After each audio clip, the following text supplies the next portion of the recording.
хора, здравейте, приятели! Днес ще направя клипче как да си премахнете пъпките от лицето.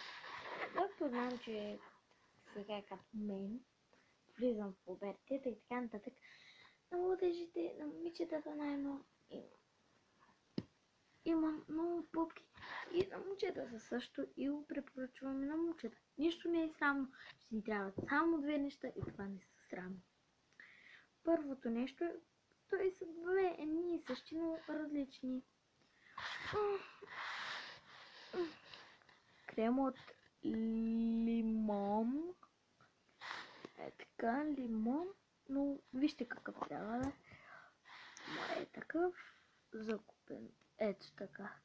Трябва да е твърд. Страхотно мирише. На лимон. Или пък може да използвате в този случай лимон. Изтискан лимон. Трябва да го смесите с крем от с бадем или пък сок. Или пък да щупите някакъв бадем и смесите, но аз си взех кремове. Ето от лимон и крем от бадем. Едното е закупено от Хасково, а другото е закупено от Свиленград. И да започваме. Първо, препоръчвам да се вържите или на опашка, или на куп, или да сложите някаква лента или венче. Започваме. И ще ви трябва също клечка за уши. Моите са закупени от Джамбо. Отваряте и двата крема, за постоянно да не се пресягат. Вижте, този не е теклив. Твърд е. Твърд крем е. А този е такъв. Той ясно съм го използвала този вчера го бях закупила.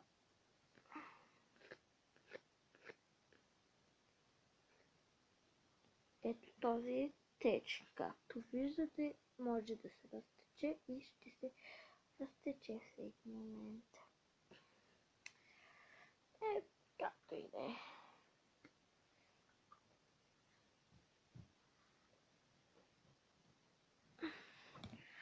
А пък ако и вие имате такова, вижте, аз моето има такова капаче, само че другото е с фолио, такова сещате се. Това е с такова капаче. Ако имате засъхнало, първо с пръстче взимате малко и взимате да размазвате. Хубаво. Само трябва да постоите поне половин или един час, за да се премахнат хубаво пъпките. И можете да напишете в коментарите долу дали искате в другото ми видео да правя предизвикателство с една много моя добра приятелка, която ми е най-добрата. Бъдете Кристияна. Ще се запознаете, ако вие искате. А и да не искате, пак ще се поканя да участва в моя канал. Ако ви е харесало, абонирайте се за канал ми. Дайте един палец нагоре. Така, само да ви кажа, ако не е прибрана хубаво косата, трябва пак да си я приберете, защото може да ви се размаже по косата, като на мен и по веждите. На мен по веждите не се е размазало.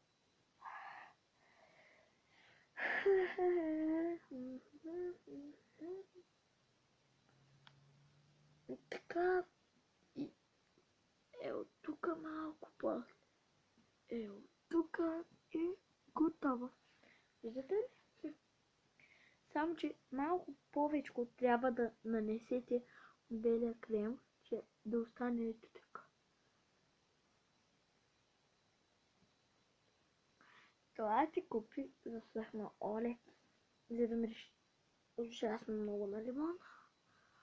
И така. И внимателно. Някои могат да се го правят в четка, но не ви го препоръчвам, защото и аз се чудих да го правя в четка, но се замислих, че ще си изцапам четката за гримовете.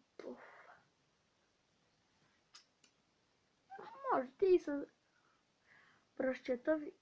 пръщетата по-удобно ще и за никой няма да е срам.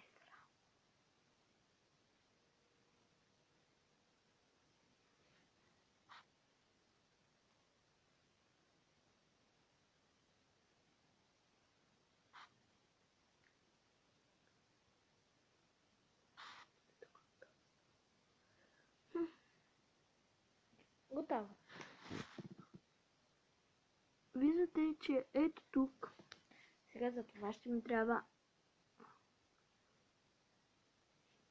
Тук може да използвате молив, но няма да стане хубаво, че тогава да ви се изчистят, пъпките, защото молива е черен и кожата ви ще се завърти. Не ви препоръчвам с очна линия или молив черен да си оформяте. Затова после ще ни трябва. Аз оставям тук едно място по клепачите, защото ще трябва да го намажем с другия крем. Да не имаме едни кръгчета да си харчим парите, но аз все пак имам. Купила съм си отдавна, дори съм си купила и две. Вчера си купих другото. Знам, че другия крем, да ви кажа, не трябва да остави бял. Трябва да си го размажете на хубаво, ако искате да нанесете отгоре над клепачите. Но си затворете.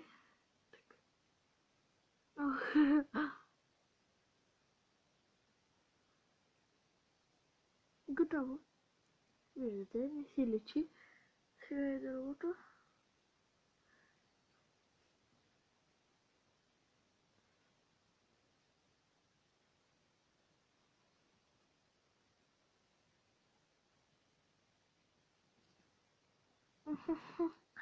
Не си личи.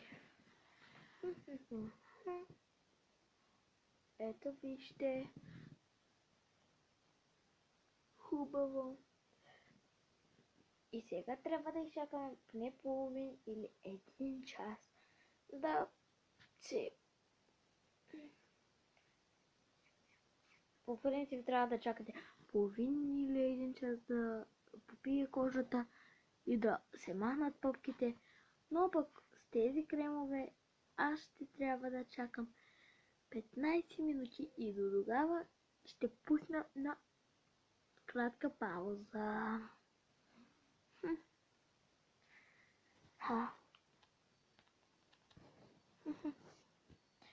Така, хора, ако ви е харесал моя канал, абонирайте.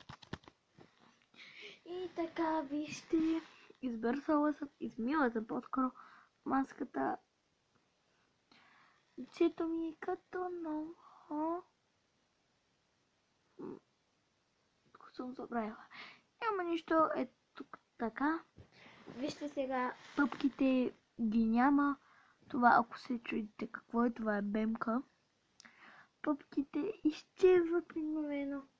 Аз чаках поне 25 минути, за да може хубаво да се изчистят, но вие не дейте повече от 30 минути, половин час. Не дейте да чакате, защото може да ви изгори лицето.